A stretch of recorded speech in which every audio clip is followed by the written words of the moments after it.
So as you get closer to the green and as you pick out a shorter club, the game becomes easier, right? Wrong, it's not the case, is it? We know that, we know that these shots are tricky.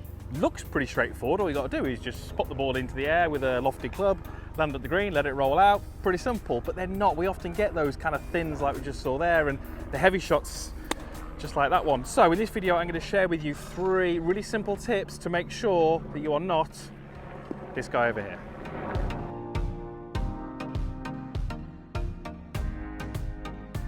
So I'm sure you would agree, it would be nice if we could eliminate those from the game, those thins, those fats that don't make it onto the green and kind of knock your confidence and make the game just even harder when you get within inside of kind of 50 yards as we are here. But I'm going to share with you some simple ideas and some simple techniques in this video which can help you hit these shots better with more consistency. Now, just before we get into that video, if you're new here, I'd love you to be part of the channel.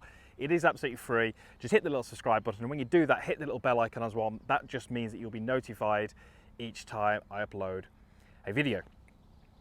So 3 things that I'd like you to do in practice if you're kind of struggling from this situation. Now, I'm going to share with you and teach you how to hit a really nice high soft landing shot into this green. That doesn't mean that's what I would suggest you do from here. It may well be that a lower shot that rolls onto the green might be better for you, but for the purpose of this tutorial, we're going to go through how you hit that high soft landing shot. So the first thing we're going to do is we're going to get you to think of the club head. The club head weighs a little bit. We need to get that swinging around your body fairly freely.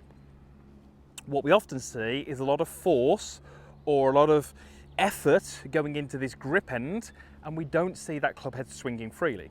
So if I was to make a few little movements where I am trying to get the club head to swing pretty free, hopefully you can see that that club head is moving around my body with a nice pace, a nice tempo, a nice rhythm, and I'm not really overthinking that. I'm just letting the weight of that club work up and around my body, up in the backswing, down and around and up in the follow through. And I'm doing that with an extremely light grip pressure.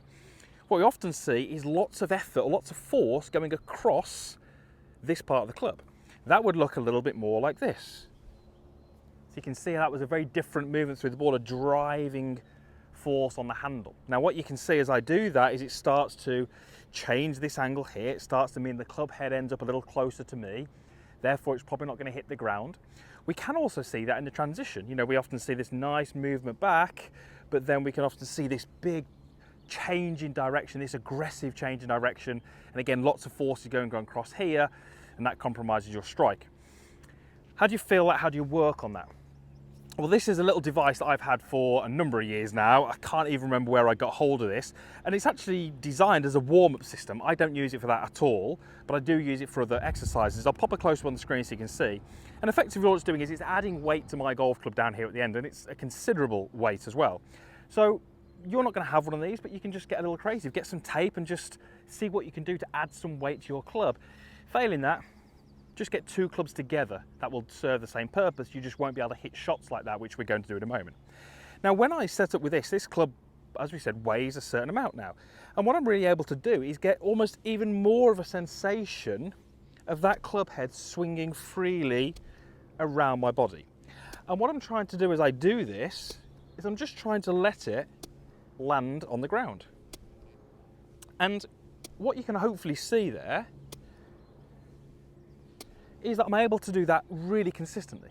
I'm able to get the club to land in the same place every single time because I'm taking this structure here and I'm effectively working it back to that same point.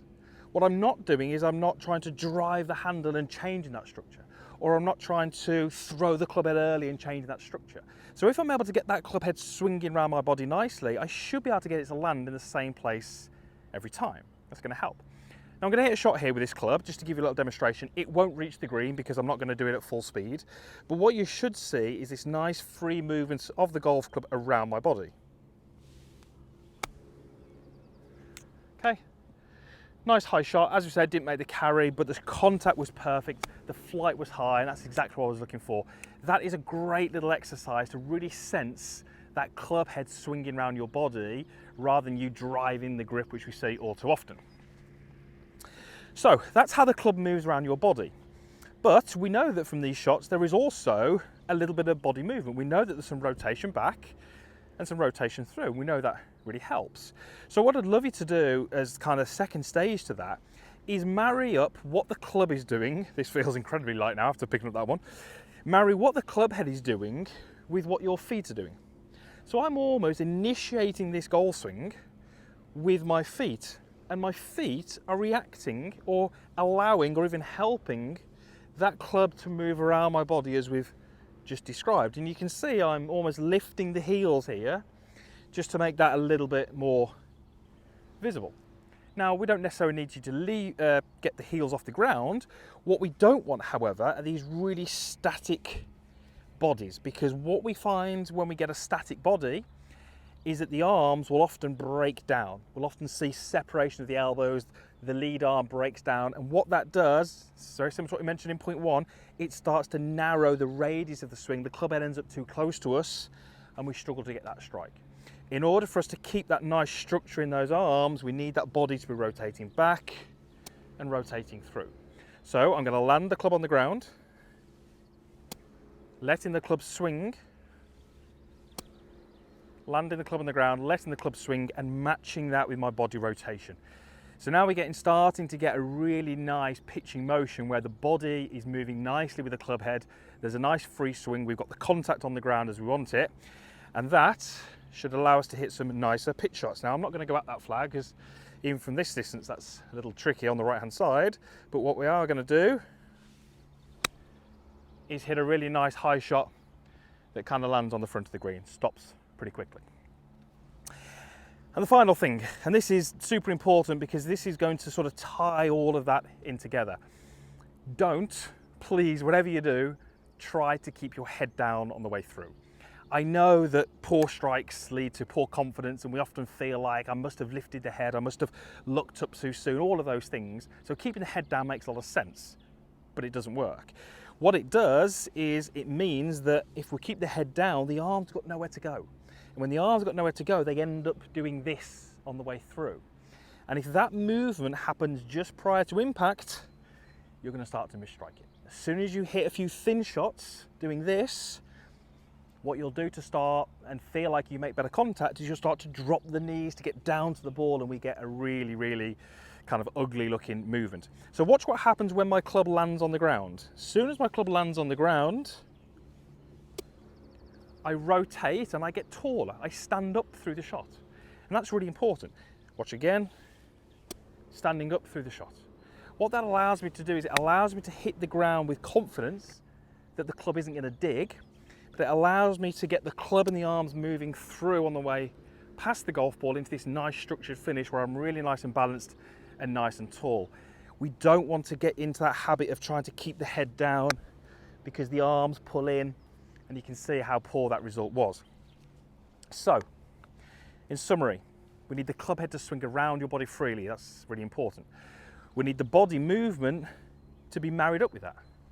And then finally, when the club lands on the ground, we need you to release your head, release your body, so you can look out and hopefully admire the shot that you've just hit. So let's go ahead and see if we can get one up onto that green, putting all those things into practice. Okay, nice high shot, lands on the green and stops really quickly. So, if you are struggling from this distance, and I reckon that was probably some 30 to 40 yards, you struggle with strike, you struggle with consistency, and ultimately your confidence is super low, try those things. See if you can get something added to the club for a bit of weight. That's a great place to start. Get that swinging around your body, match it with a bit of body turn, and then finally just make sure that there is a release of the body and the head to look at the target. And I guarantee you, you'll be more consistent, you'll hit those lovely high pitch shots that stop really quick. And as we here in the UK start to get closer to the summer, it's really important you have that shot because the greens get firm, and often the only way you can stop it is by getting that ball to drop down pretty steeply. So thanks for watching. Hopefully that helps some ideas on how you can hit some better pitch shots.